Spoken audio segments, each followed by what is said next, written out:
Over the years, kingship institution in Yoruba land, southwestern Nigeria, has experienced unpleasant changes in leadership and socio-cultural hurdles. Among these are revolutions, wars, and the incursion of the British rule.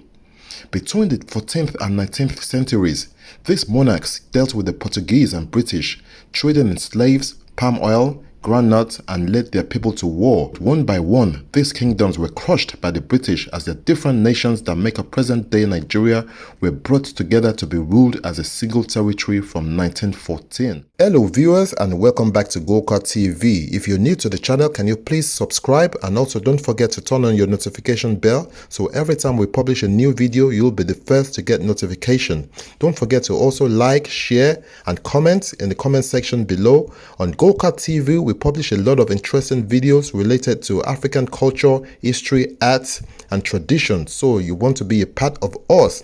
In today's video, we shall be examining how modernity, disunity, enmity, and politics led to a loss of value, respect, and power accorded to Yoruba kings. The responsibilities previously carried out by traditional leaders were passed on to native administrators appointed by the colonial government.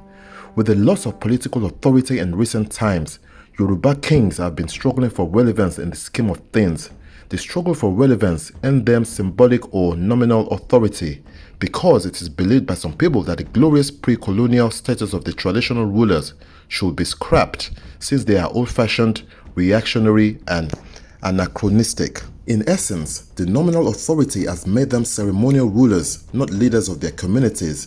Worse still, the attainment of this nominal recognition is a Herculean task in the light of post-independence political developments. After independence, the Western Region government recommended that each traditional political institution in Yoruba land should seek government approval and upgrade their institutions in accordance with the Morgan Commission of 1977.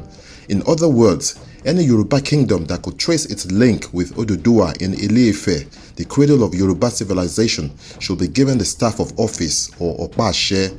In Yoruba kingdom, the king assumed total dignity befitting royal office on the day of coronation. The Oba or king would be imbued with the ritual power along with the paraphernalia of royal office. Among these were the crown, robes, scepter, and horse tail as umbrella.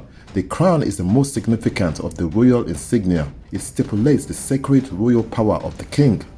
This depicts that the crown is a sign of divination, as it depicts the institution of royal ancestral force and the revelation of great moral insight in the person of the king. Besides, the crown is one of the treasured antiquities of the palace. The implication of a crown is that any place in which the bearer settled would automatically become a kingdom. Conventionally, a king could declare war and make peace, conclude alliances, send and receive ambassadors, levy taxes, administer justice, and appoint subordinate officials. Generally, in Yoruba land, kings and their offices were to be accorded utmost reverence by the people, whose perception was that doing otherwise was acting contrary to demands of traditions, which could incur punishment from the gods. The king in Yoruba context is addressed as Oba Alashe Ikiji Orisha, meaning king, the ruler and deputy of the gods. He is also addressed as Kabiyesi, an expression which is a contracted form of the sentence Ki a bi yin kò sí, meaning there is no question of anybody querying your authority or action. In Yoruba land, prior to colonization and independence, kingdoms had existed without government recognition. However, following the incursion of the British administration right from the late 19th century, a curtailment was pronounced on the traditional monarchical government, which resulted in the use of warrant chiefs. A Yoruba Oba could have summoned any woman, young or married, and pronounced her as one of his wives. Olutayo Adeshina, a professor of history at the University of Lagos, said that by pledging to respect the culture, by protecting, preserving, and promoting traditional values, the Nigerian constitution recognizes the important role of traditional leaders. Traditional leaders possess some latent power which politicians are afraid of. Hence the tension between the two. In November 2019, Nigeria's Supreme Court dethroned an Oba in Oyo State, declaring the process of his ascendancy to the throne illegal. Samuel Adebayo Adegbola, who was the Eleruwa of Erua, had spent 21 years on the throne before he was forced to step down on the grounds that he was not a member of one of the town's ruling houses, whose turn it was to produce a successor in 1994. But it is not always the politicians casting aspersions on the monarchy in Nigeria. The actions of some traditional rulers have also put them in the spotlight. For example, in February 2020, the Oluwo of Iwo Land, Oba Abdulrasheed Akanbi, a flamboyant and controversial Oba in the southwest state of Osun, engaged in a public brawl with another monarch. Tempers flared at a meeting to settle a land dispute, and Oba Akanbi served a 6-month suspension for his part in the altercation. We have also seen several footage of him smoking marijuana and other acts that are not dignifying of a king. We also have situations in which he condemned the Yoruba deities. For example, Ogun, the god of iron. He said, "Ogun which my people relish to celebrate, I would want to ask, was there iron before Ogun or Ogun before iron? The Ogun we are talking about was just a blacksmith, and his only invention was nothing but cutlass. After Ogun, there have been several inventions. Why are the inventors not made deities?" Also, Oba Akanbi paraded himself as an emir. Mr. Akanbi in March 2018 made history when he claimed to drop the title of Oba and declared his preference to adopt the Emir title, popularly known with northern traditional rulers. He said Yoruba traditional rulers lacked cooperation and ideal royal attributes, saying the Yoruba Obas have been polarized owing to enmities. After widespread condemnation by the public, the Oluwo defended its adoption of the Emir of Yoruba land title, saying it was a metaphor of the disunity among traditional rulers in Yoruba land. He also said those criticizing his decision were not exposed, saying there was a need to change the past for a better present and future. Also, in May 2019, Oluwo attacked Alaafin of Oyo, Oba Lamidi Adeyemi, over alleged disunity amongst traditional rulers and security challenges ravaging Yoruba land. He lambasted Alaafin of Oyo alongside Ooni of Ile-Ife. Oba Akanbi's Instagram page is an album of very colorful pictures, and in one post it talks about 21st century kings. I quote, "You think kings can't swag? 21st century kings like me will catch you unawares. You got it wrong by thinking kings are just old, raggedy, sad looking, can't dance, walking with voodoo, scary looking, can't have fun, and only boring," he posted. It is also the opinion of many Yoruba people that a lot of Yoruba kings simply do not respect the stool which they occupy and have become nothing more than celebrities attending different functions and are seen everywhere. For example, according to history, the Ooni of Ife occasionally appeared in the public, and if he did, his face was always covered with a special crown that had veils decorated with ornaments and beads. Aside the custom, this is to show the highest respect the people have for the stool. In the olden days, the palace was a structure. The Ooni is believed to have been a demigod. Ife is a symbol of Yoruba existence. The Ooni, otherwise known as Arule Oodua, is traditionally considered the 401st spirit or Orisha, the only one that speaks. The royal dynasty of Ife traces its origin back to the founding of the city more than 2,000 years ago. In the olden times, the aura, candor, and the opulence surrounding the Ooni's stool exude core values of Yoruba culture to make whoever occupies the palace to harbor speaking English within and outside the country, especially in public fora. That was why the late Ooni Sijuade engaged the service of an English lady secretary anytime he was outside the country who translated for him. His Imperial Majesty Ooni Sijuade claimed that the Irumoles forbade him to speak any other language other than his mother tongue, Yoruba. He always maintained a strict posture in commune with the gods, the Irumoles, and his ancestors. The Ooni could never have been seen in public glare. No mortal, not even the representative of the English monarch, could behold his face. But that came to an abrupt end in 1903 during the era of Ooni Olubuse I, who reigned as the 47th Ooni between 1894 and 1910, who traveled out of Ile-Ife as a result of a significant trip occasioned by colonial government gazette of the same year. When the Ooni of Ile-Ife had to leave for Lagos, all the Obas and princes in Yoruba land momentarily vacated their thrones throughout the period of the sojourn of the Ooni in Lagos. When he finally arrived at Lagos, transported in his hammock under a flutter of colorful giant royal umbrellas with his retinue of courtiers, it was a sight to behold. Based on history, Ooni Olubuse was invited by the then governor of Lagos, Sir W. McGregor, to adjudicate in a festering dispute between the Akarigbo of Remo and the Elepe of Epe in Shagamu as to whether the Elepe was entitled by right to the wearing of a beaded crown as Oba.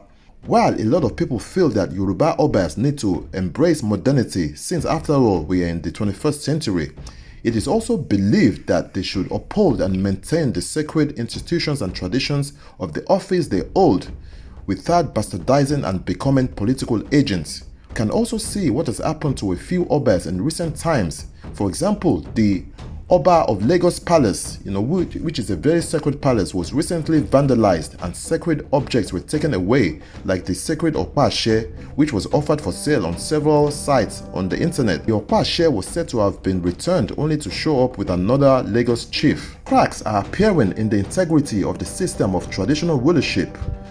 In the olden days, the Obas were chosen based on consultation of Ifa and confirmed by the kingmakers. But nowadays, some Obas are elected based on their political connections, which should not be so.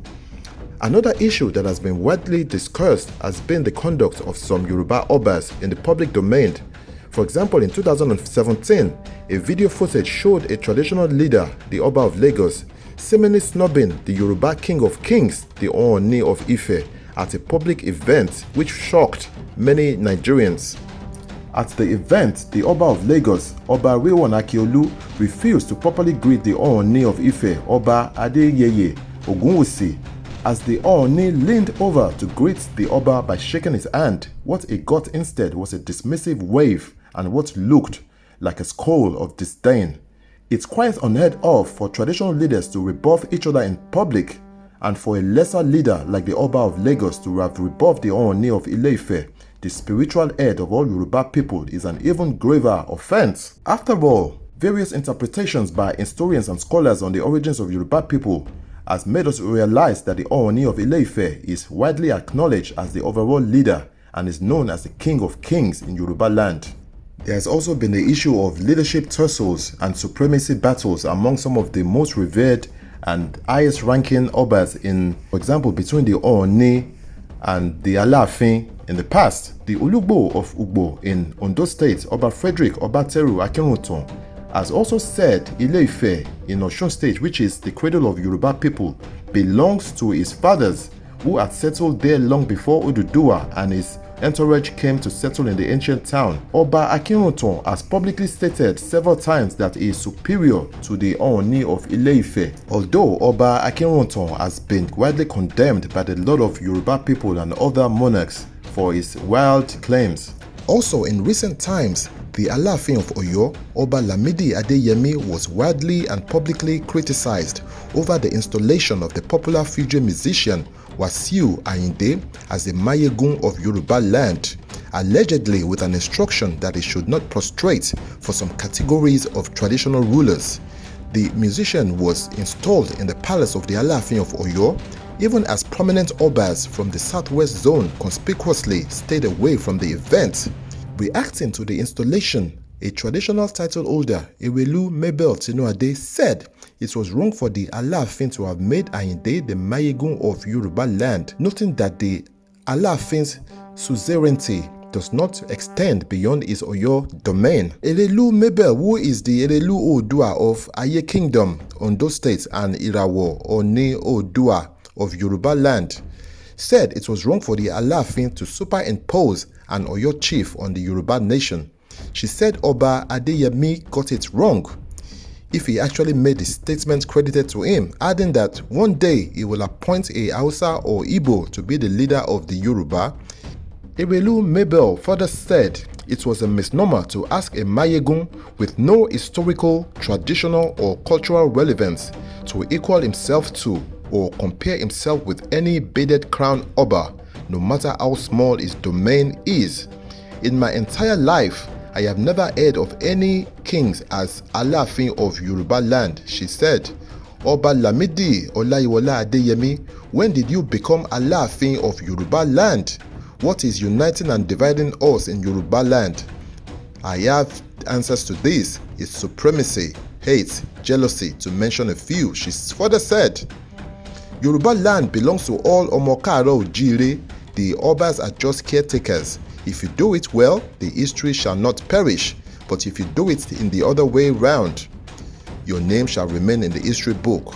Enough of lies and deceits from our traditional rulers, she concluded. A lot of people have also lambasted the manner in which a lot of revered Obas, openly quote politicians, and also the way they appear at different social events. Nevertheless, Yoruba Obas still wield considerable influence over their subjects. For example, they can influence them during times of elections. It has also been widely rumored and discussed that a lot of traditional rulers in Yoruba land owe their accession to the throne not to Ifa or the kingmakers, but to another kingmaker known as Asiwaju Bola Tinubu, two-time governor of Lagos State, who has also come to be known as the godfather of Lagos, who is known for handpicking his successors, and he is also known to install prominent traditional rulers in key strategic places all over southwestern Nigeria, Yoruba land. In conclusion, the Yoruba people will always value their culture, traditions, and customs, and this includes their traditional rulers. The truth is that Yorubas love their kings, even if the kings are to be 1 to 1 square kilometer, as it sometimes is the case, and even if their courts be less dignifying than the homes of many of their subjects. Undeniably, the power and respect accorded to the most prominent traditional rulers might have been adversely affected in recent times, but the fact remains that the Yorubas will always cherish their kings. It is, after all, what makes them Yoruba. Thank you for joining me on this video, and I'll catch you soon on another video from Gokar TV.